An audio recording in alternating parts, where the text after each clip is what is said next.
لبیک لبیک لا شریک لک لبیک. کپڑے بھی اتار پھینکے اور کھانا کھانا بھی چھوڑ دیا. کسی نے ترک کلام، کسی نے ازدواجی زندگی ترک کر دی. کسی نے غار و کوہ کو جا کے اختیار کر لیا اور کہا کہ میں اس سے اللہ کا قرب حاصل کروں گا. کسی نے سوا من لوہا پہن لیا کہ اس مشقت سے میں اپنے نفس کو مار رہا ہوں اور میں اللہ کو اس طرح راضی کر لوں گا.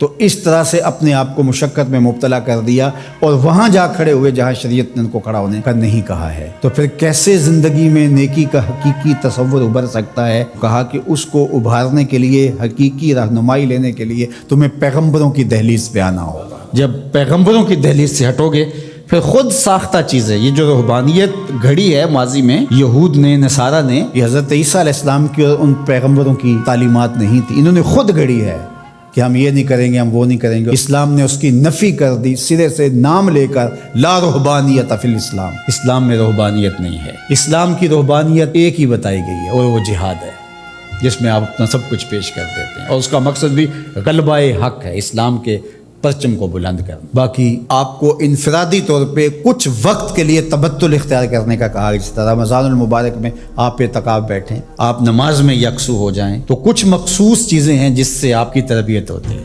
لیکن یہ بالکل آپ ترک دنیا کر دیں تو ہمارا اسلام، ہمارا دین اس کی نفی کرتا ہے. اس لیے انبیاء علیہ السلام کے ساتھ اپنے آپ کو جوڑنا اور کامل اتباع پیغمبروں کی اختیار کرنا، یہ قوموں کو منظم کرتا ہے. اس لیے ہمارے لیے ہمارے آقا و مولا حضور ختم المرتبت صلی اللہ علیہ وآلہ وسلم کی سنت سے ہی نیکی کا حقیقی تصور پیدا ہو سکتا ہے. خلاف پیمبر کسے را گزید، ہرگز نخواہت بمنزل رسید. سعدی شیرازی فرماتے ہیں حضور کے بتائے ہوئے طریقے سے ہٹ کر کے اگر کسی نے کوئی طریقہ اختیار کیا وہ منزل کے قریب پھٹک بھی نہیں سکتا ہے. منزل نصیب ہوگی تو حضور کے قدموں سے نصیب ہوگی. اس لیے النبیین، نبیوں پر ایمان لانا یہ بر ہے. وآت المال علی حبہ ذوی القربى والیتامى والمساکین وابن السبیل والسائلین وفی الرقاب. اور اپنا مال، اس مال کی محبت کے باوصف دینا. ایک تو ہے کہ مال کی محبت نہیں ہے اس کو دینا، یعنی وہ مال جو آپ کے اوپر بوجھ بنا ہوا ہے، گھر پڑا یہ کھانا خراب ہو رہا ہے تو بیوی بھی بار بار کہتی ہے اس کو کہیں ٹھکانے لگاؤ یا باہر پھینکاؤ یا کسی کے منہ میں پڑ جائے، تو وہ اگر اٹھا کر آپ کسی گلی میں گزرتے فقیر کو دے دیتے ہیں تو آپ اس کو نیکی سمجھتے ہیں. خود سمجھو ذرا کیا یہ نیکی ہے؟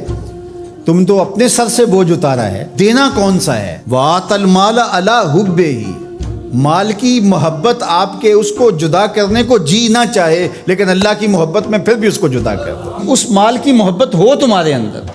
اللہ اکبر، یہ ہے نیکی. اللہ تعالیٰ نے ارشاد فرمایا، یہ چوتھے پارے کا ابتدائیہ ہے، لن تنالوا البر حتی تنفقوا مما تحبون. وہاں بھی بر کا، اتنی دیر تک تم بر کو پہنچ نہیں سکتے، نیکی کو حاصل ہی نہیں کر سکتے. لن تنالو، آپ طلباء سے پوچھئے، حرف ناصب جب مضارع پہ داخل ہوتا ہے تو مستقبل کی ابدی نفی کرتا ہے. تو فرمایا کہ تم نیکی کو حاصل کر ہی نہیں سکتے حتی تنفقو، یہاں تک کہ تم خرچ کرو، مما تحبون، اس مال سے جس کو تم پسند کرتے ہو. یہ تو اللہ کا کرم ہے کہ مما تحبون کہہ دیا. اگر اللہ کہتا اس سارے مال کو خرچ کرو تو مشکل بن جاتی. کہا جس کو پسند کرتے ہو اس سے خرچ کرو. یعنی تم نے پھل توڑا ہے تو اس کی یہ ایکسپورٹ کوالٹی بنائی ہے، یہ اپنے لیے گھر کے لیے رکھا ہے، اور یہ سڑا پھڑا داغی یہ ایک سائڈ پہ رکھ دیا ہے. تو اب اللہ کی راہ میں تم اگر دینا چاہتے ہو تو اس سے دو جس کو تم خود پسند کرتے ہو. یہ گلا سڑا تم اپنے گھر نہیں لے جانا چاہتے، یہ تم سستے داموں بیچو گے یا پھینک دو گے، تو تم نے کہا چلو اس کو پھینکنا کیا ہے، یہ غریبوں میں بانٹ دیتے ہیں، تو تم نے وہ غریبوں میں دے دیا. تو نیکی کی حقیقت کو تم نہیں پہنچ سکتے جب تک اس سے نہ خرچ کرو جو تم خود پسند کرتے، مما تحبون، جس کو تم خود پسند کرتے.